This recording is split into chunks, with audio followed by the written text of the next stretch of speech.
Okay guys, so the first thing that I'm going to do is I'm going to put some water on to warm up. Now I am not going to boil it, I'm just going to warm it. Then I'm going to come over here and I'm going to turn my oven on to 350. Now this is going to stay on for quite a while because I'm actually going to use the surface of my oven to proof my bread. So I leave this on. This is one of the first things that I do because I want this surface to get nice and warm. And then I actually use my, I don't know, like what little cork mat thing here so that the bread can proof in this nice warm environment. So that's one of the first things that I do along with starting my water.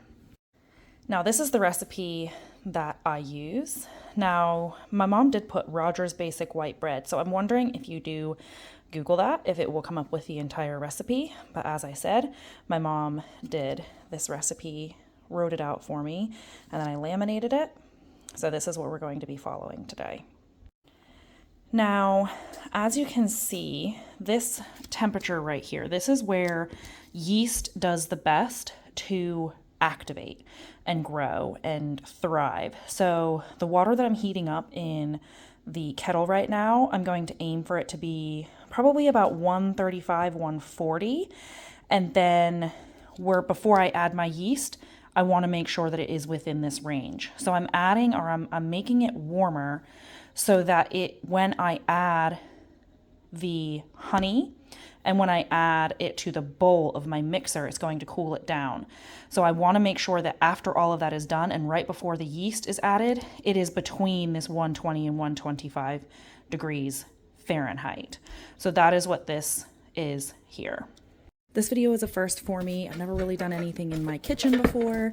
Aside, I think, from one tomato processing video, but this recipe is actually on a little recipe card written in my mom's handwriting, and I'm not sure where she got the original recipe, so I will post it where I can, how I can. I'm not sure how that's going to be, but I will do my best to get you guys the recipe. Now, I don't promise that my kitchen will always be nice and clean, especially my stovetop always looks a bit like a disaster. I cook from scratch almost every single meal, so I am one of those people who doesn't much see the point in cleaning it every single time. Now, I'm trying to improve on that. I understand why it's important. It just doesn't always happen for me. So I cannot promise that my kitchen will always be clean and always be put together. It is lived in and loved, and it's got stuff on the countertops. It does not look like a Pinterest board. It is just real life, mom of 3 young children, wife of a wonderful husband, making things from scratch in her kitchen most of the time. And this is what this video is going to be, of me making our white bread from scratch. Hey Google, 10-minute timer.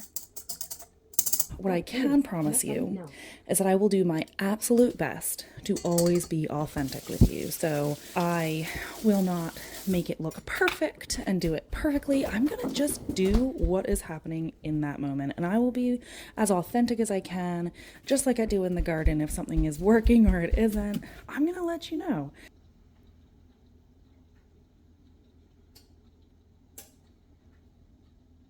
Here I'm just getting all of my equipment out, so the measuring cups, and there's really not that much. As you can see, I have 3 measuring cups out. You don't need that. You really don't. I like to have this big one. I believe it's a 4-cup liquid measuring cup, and I really, really like that because then I can, as you're going to see later, I can then mix everything together. All the wet ingredients will fit in that measuring cup, and it just makes it a little bit easier. So right here I am oiling the bowl that the bread is going to rise in. So I'm just oiling the sides, and I'm leaving a little bit extra in the bottom so that the oil will heat up, and you guys will see later what that is for. But I like it to be nice and warm. So here I'm doing all of this while I'm waiting for my yeast to activate. So within the 10 minutes that it takes for the yeast to activate, I do all of the things that you're going to be seeing. So I'm measuring out my 3.5 cups of warm water. It's coming right out of the kettle, so it is actually hot, but while it sits there, it cools down. So you don't want to pour it in there right at the right temperature. Otherwise, it will cool down too much by the time you're ready to pour it into your yeast mixture. So make it a little bit warmer, let it sit over there on the side and cool down. You can see it's still steaming, but as I'm doing all of this other stuff, it's cooling down. But also when you add the other ingredients, being the honey and the oil and the salt, it's going to cool it down again. So I think the water that I put in here was maybe at like 135 degrees Fahrenheit, 140 degrees Fahrenheit, somewhere in that range. And then once I add all of the other ingredients, it drops it considerably. I think it dropped it down to being like 126 or so. And then I stir it for a little bit longer and it brings it down to the perfect temperature. So that's what I'm doing here. Just getting organized, getting my salt and going to put in the salt. Now the salt that I'm using is the coarse, I don't remember the brand name of it, but you can use, I've used any salt. I've even used the Himalayan salt in this and it still tastes delicious. So any salt will do. So now I'm adding in the oil and the honey.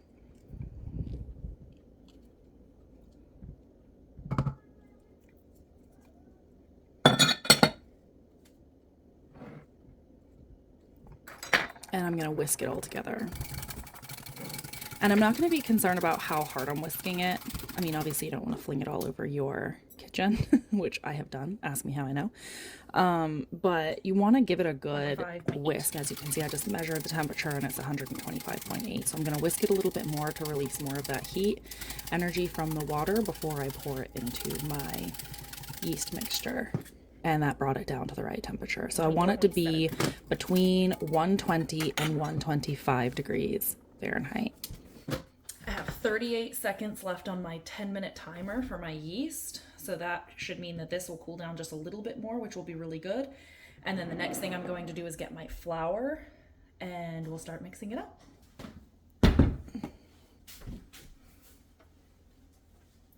Okay, so you can see how much my yeast has grown, which is really good. So it's healthy and happy.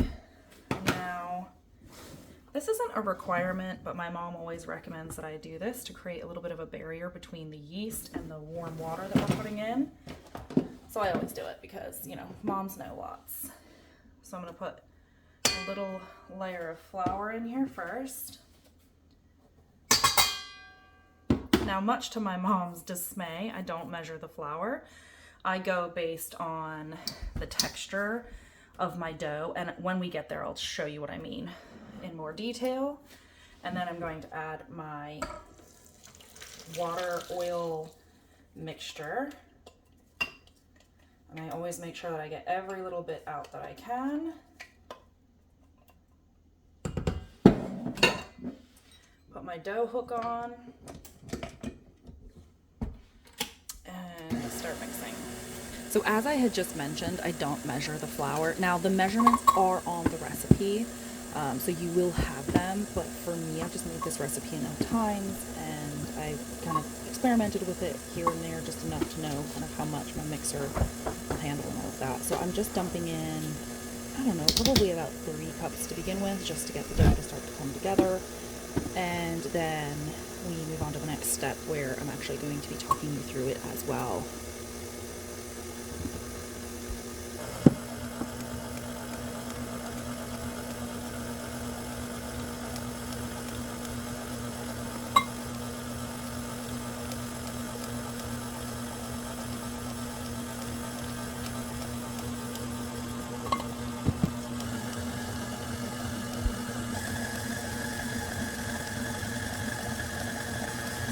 So this is the part where I'm looking for the texture and consistency of the dough. I don't want it to be overly sticky. So you see how it's still sticking, it's really starting to stick to the side of the bowl again. So I know that I'm going to need more flour, but I'm going to let this incorporate just a little bit more before I add more flour, just so that I know and I have a little bit of a better understanding of how much more flour I need. Now I have made this recipe enough times that I know that the dough climbs up my equipment whenever I've added enough flour, just because of the volume that is within the bowl. So here I'm going to turn it back down, and I'm going to add just a little bit more. Now is about the time when it starts spitting it out of the bowl, which is always super fun, but will actually serve a purpose later because I'm going to dust my countertop with flour anyway. But it is always a little bit annoying that it does that because it aerates it as well, so kind of everything in the vicinity for me gets a light dusting of flour, but that's okay. Once again, I didn't promise you guys my kitchen would always be clean, but delicious things are definitely being made in here. So it's still sticking to the sides of the bowl. Do you see? Around right where it's touching the bowl. And it's also really sticky. Like if I was to touch that with my finger, it would stick to my finger. Here, I'll show you. So see how sticky it is? It's still more like a batter than a dough. So I want to make it so that it is more doughy than a batter. So I'm going to add a little bit more, and I'm going to try to mitigate the amount of flingage that happens.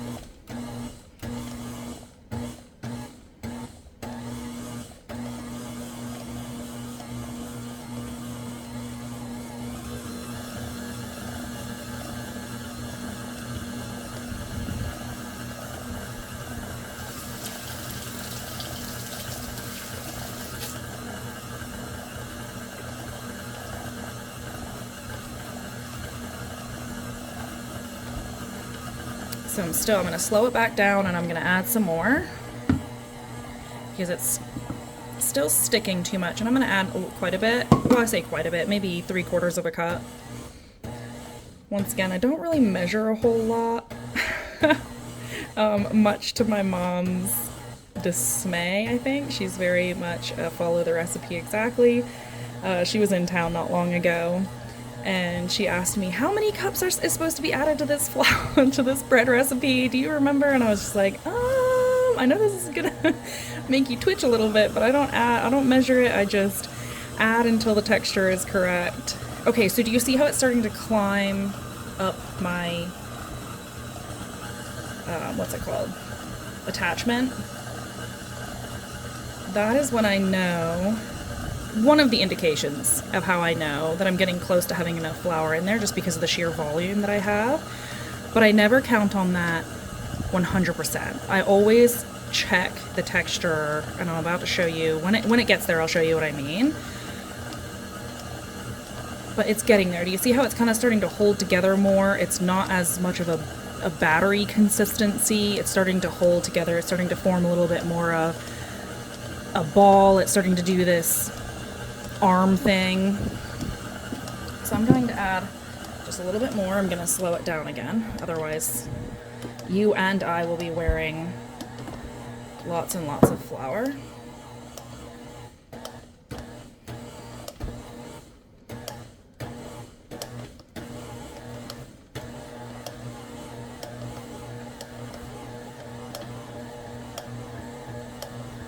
I really love making bread. I think it's one of my favorite things to make. It's a very relaxing process for me.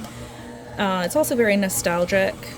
My mom has always made bread, and all the ladies in my family, all the women of my family have always made bread. It's something that I really grew up with doing.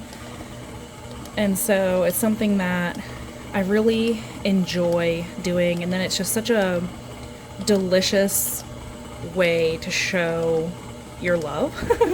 And it's such a multifaceted use of cooking, because I can take this and I can make dinner rolls, I can make cinnamon rolls, I can make bread loaves.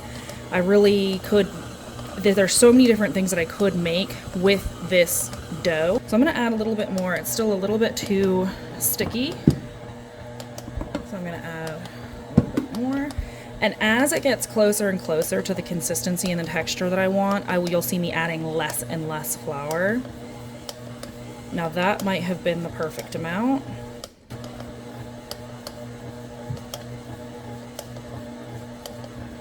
My biggest advice in this step is not to add too much flour too soon.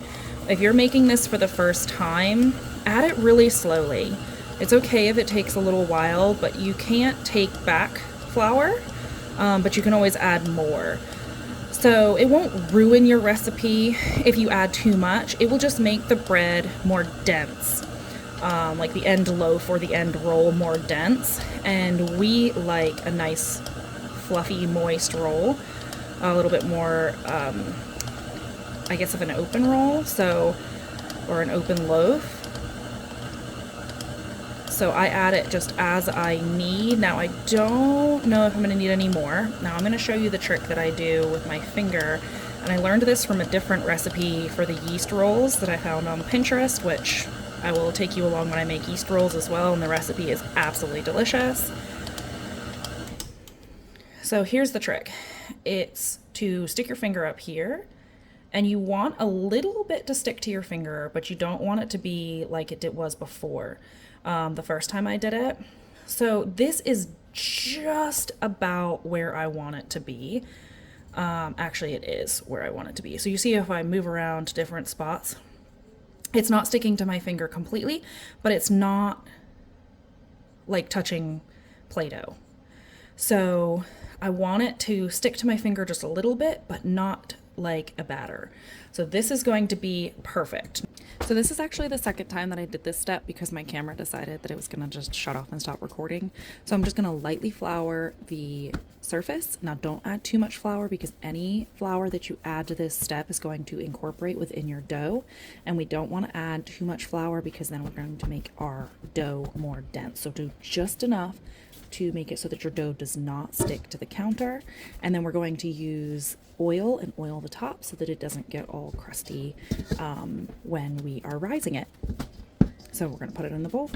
You can use either a wet towel or a wet moist towel, or you can use cling wrap.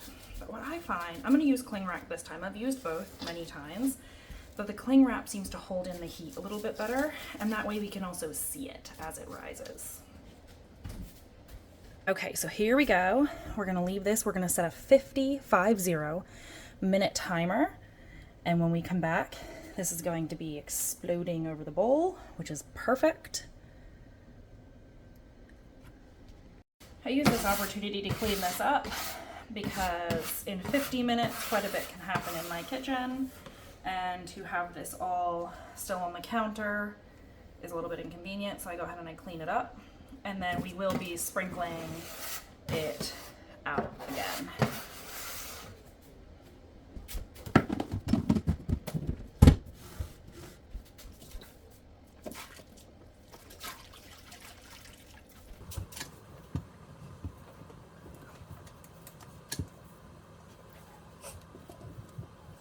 Random stickers. I love finding things like that though. It's a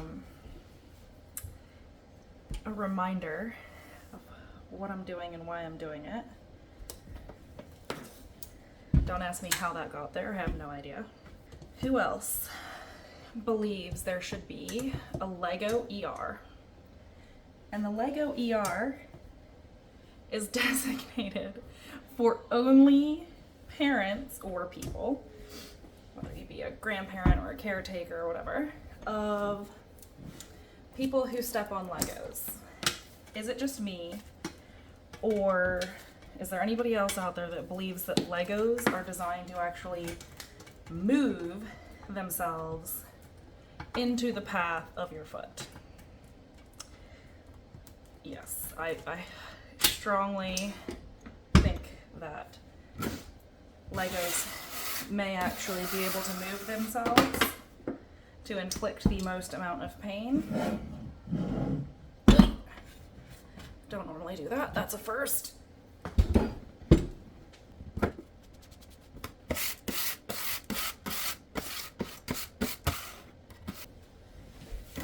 Who else has a squeaky trash can lid? Let it be 11 p.m. when everybody else is asleep. Or 5 a.m. when everybody else is still sleeping. And you have to open the trash can. You want to talk about dread. I do my best to get this cleaned up as soon as possible because it will turn into glue very quickly. Ask me how I know.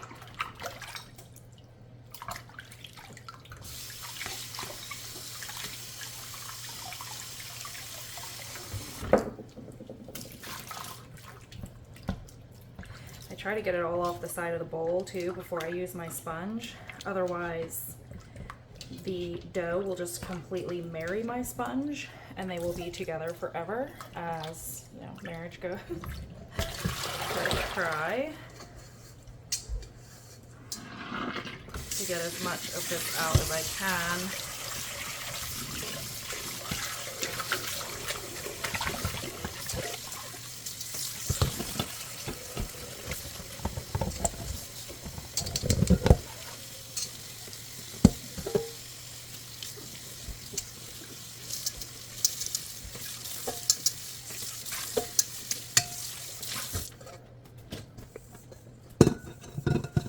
My mom made these beautiful custom shelves right under our little bar on our island, and it just is beautiful and works so well. So thank you for doing that for us. A little check-in at 38 minutes on the timer. It's kind of hard, but you can see how much it's risen just in the amount of time that it's been hanging out. And remember, I put it on this cork placemat thing. Heat mat, hot mat, pot mat. Comment down below, what do you call these things? Okay, so while I'm waiting for it to rise, I'm going to get my pans out and oil my pans.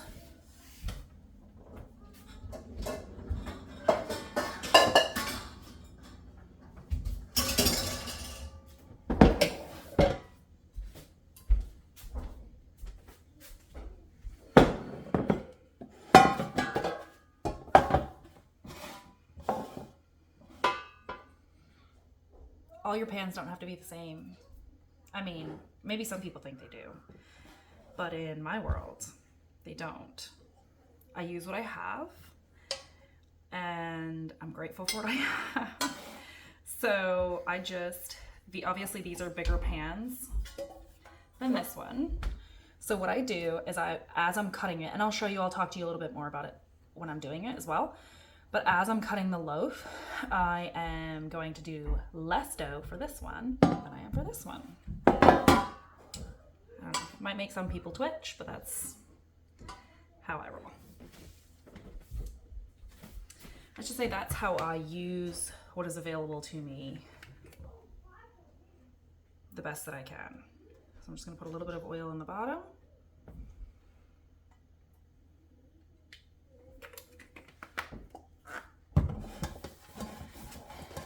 This is my least favorite part. I'm not a huge fan of having my hands dirty, which if you've been around my channel for any amount of time, that might come as a surprise to you because I'm also a gardener. So I'm just getting it all in all little nooks and crannies as much as I can.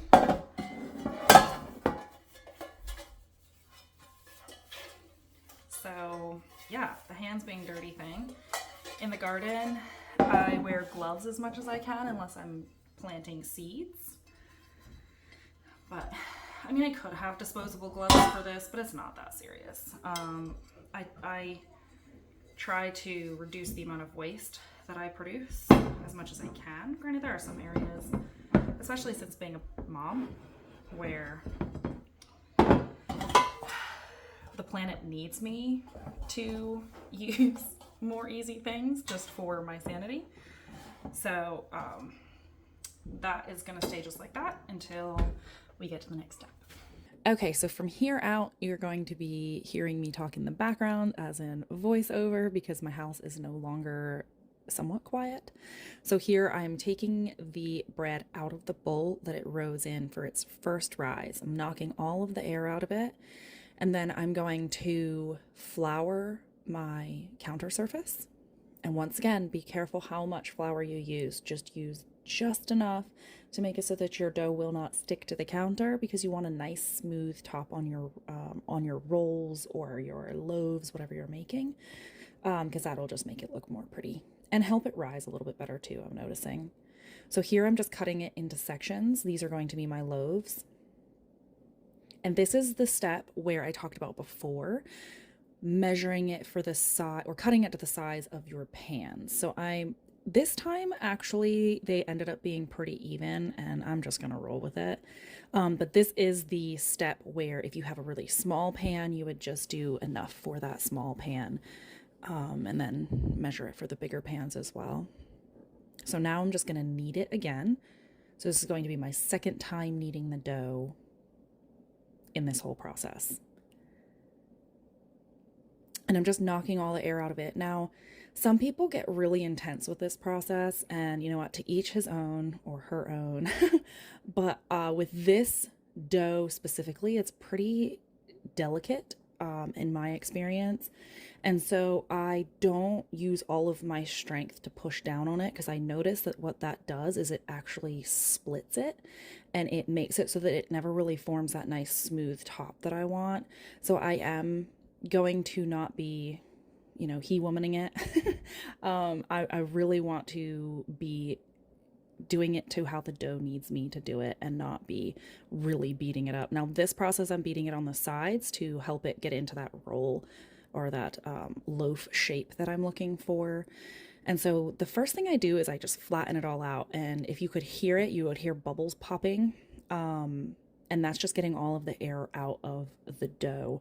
And the reason that we do that, not only are we creating more gluten buildup within the roll, which makes it bread, or more bread-like, but it's also knocking all the air pockets out so that you don't get these big air pockets in your bread loaf, because that does happen sometimes, even still happens to me sometimes. And you know what, it tastes delicious, and you just have to, spread your condiments around the big holes. But this process is going to help alleviate that happening as much as possible, because we're still going to rise it one more time before we put it in the oven. So we're making these, in this case, I am making loaves, and this recipe makes 4 nice size loaves.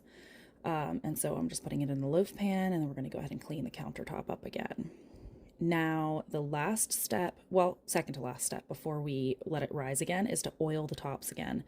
So this isn't an absolute must step. This is a step that I like doing because I don't want the tops to dry out and become kind of crispy and weird. Kind of like if you left glue out on the counter, like the old Elmer's glue or whatever, it like creates that like layer, that glaze on the top. It's kind of what this does too. So this oil really helps it stay nice and supple and delicate on the top. But we are also going to cover it with cling film again. So I'm putting it here on the top of my stove. My stove is still set to 350 degrees. So the heat of the stove is radiating up on my stove top, and that's going to create the heat that the bread dough needs in order to do its second rise. And I did put those little pan mats down just to create a little bit more of a barrier, because if the yeast gets too hot, you will cook the yeast and kill it. And if it's not warm enough, then it won't be happy enough to actually rise. So you have to kind of figure out what that perfect balance is within your house. So here it is all tucked in, and now we're going to set a 50-minute timer and let it rise for the second time. As you can see, I set the 50-minute timer, and now I'm just going to clean up. This is, once again, if you let the bread dough stick to anything for too long and dry, it is so much harder to get off. So if you have the time and the space to clean everything that the dough has touched, you will be so much better off. Once again, ask me how I know. It is not a necessity. I have absolutely had times where, the bread dough has just stayed there for sometimes days. I just haven't been able to get to it, and that is okay, because we're all operating within our own capabilities. So it's just going to make it easier for you if you can wash it immediately. So this is the bread right before, a little bit before I put it in the oven. And here I am putting it in the oven. No, I think that was right before I put it in the oven.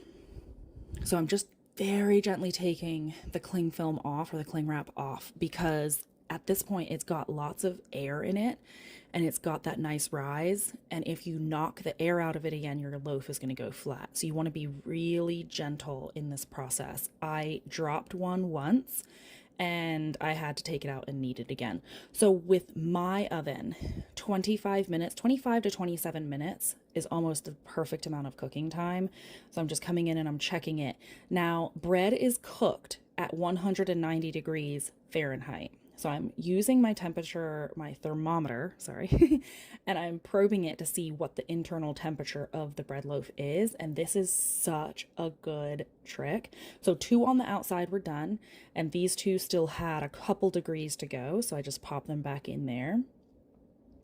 And then I'm going to get my racks out and I'm going to lay them out on their side. I am not entirely sure why you lay them out on their side. I think it's maybe because of how the moisture escapes. So if you do it on its bottom, so if I was to put it like the loaf is supposed to go, maybe the moisture would escape up the top and it would ruin what the top of the bread loaf looks like. But as I'm talking about it right now, I may try next time just setting them on their bums, or on their, their, what is it? The bottoms. So we might try that next time and see why I've been putting it on the side and if there's any difference. I think my mom told me to put it on their side, so I just always done that. But it does create lines in the side of it, as you will see later. And then I put this little like bug net over the top just because I have a very strong aversion to houseflies. I think they are disgusting and I don't want to leave my beautiful fresh made bread out for the houseflies to crawl all over.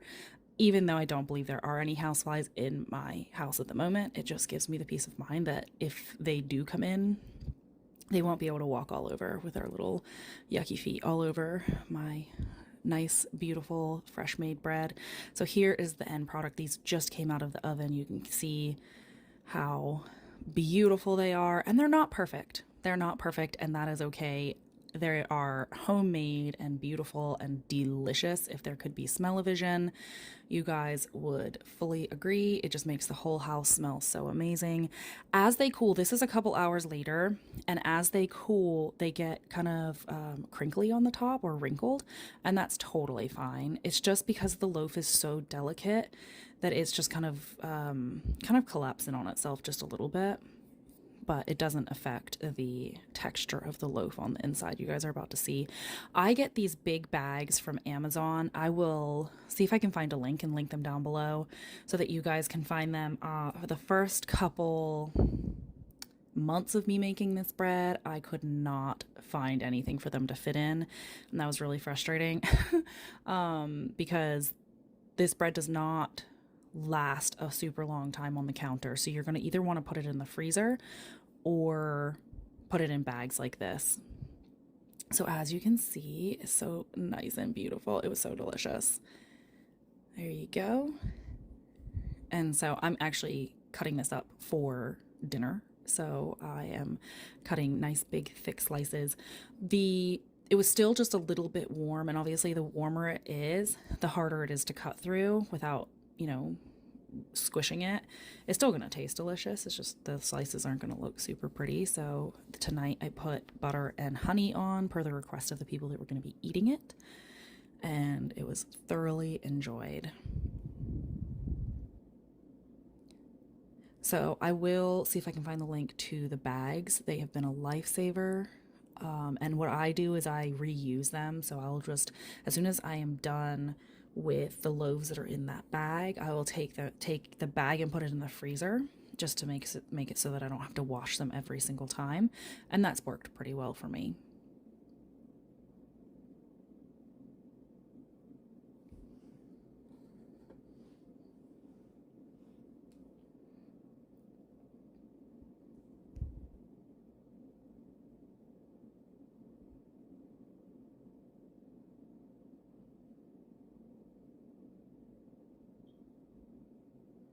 Guys, I hope that you've enjoyed this bread making video, and I hope that it made you feel warm and cozy inside, and I hope you enjoyed being in my kitchen with me.